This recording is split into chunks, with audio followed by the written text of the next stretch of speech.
Welcome and God bless. This is the story of feeding the 5,000, Matthew 14. On this unforgettable day, Jesus had just heard the devastating news about John the Baptist's death and sought solace by retreating to a secluded place. But the people wouldn't let him go. Their hunger for his teachings drew them to him like moths to light.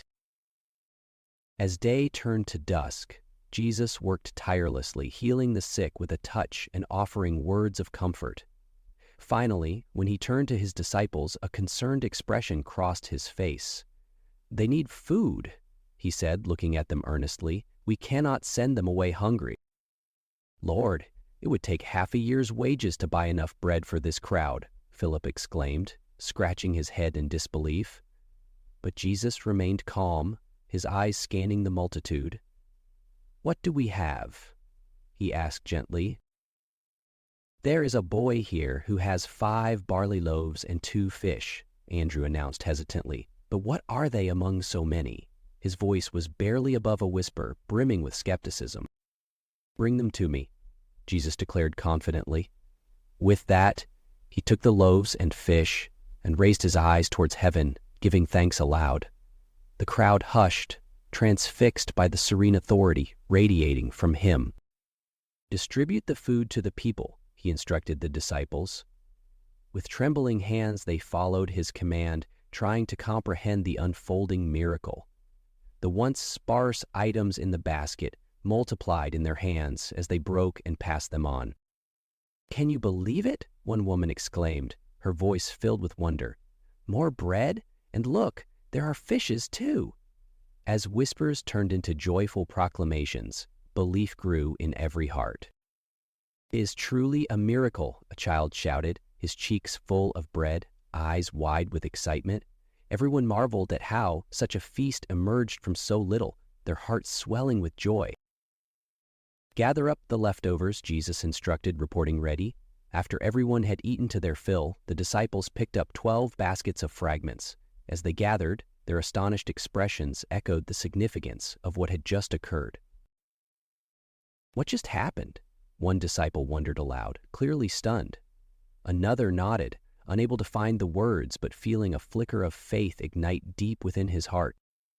"You all saw miracles today, but I want you to remember, it wasn't only the food that sustained you. It was your faith," he said, his voice resonating with authority and love. The crowd nodded, comprehending the depth of his message. "It's okay to ask difficult questions," he whispered as he prayed, seeking strength amid uncertainty and thanking God for the spontaneous explosion of divine provision witnessed that day.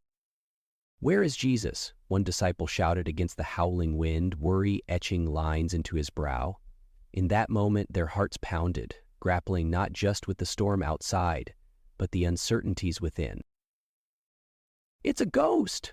one disciple screamed, panic setting in as doubt surged. But Jesus called out, steady and reassuring, "Take courage, it is I, don't be afraid." "Come," Jesus replied simply, and with unwavering determination, Peter stepped out of the boat, the water forming beneath his feet as he walked toward Jesus. "Lord, save me," he cried, feeling the water grip his legs. Immediately, Jesus stretched out his hand, catching Peter before he sunk into the depths of despair. "Truly, you are the Son of God," they proclaimed, their hearts renewed and spirits lifted. Their collective amazement remained palpable, solidifying the bond they shared, a testament to faith overcoming fear. Today, let us not forget the lessons learned. Jesus spoke softly. The disciples nodded, their hearts swelling with joy, knowing their faith had been tested and strengthened. "Remember this day, the feeding, the storm, and my promises," Jesus reminded them. Turning to the crowd, he saw love and faith reflected in their eyes, nourishing the spirit of the community. So, let this miracle remind us that even in moments of despair, faith can flourish, nourished by God's grace. If you enjoyed this content, please consider subscribing to our channel. Amen, and God bless you.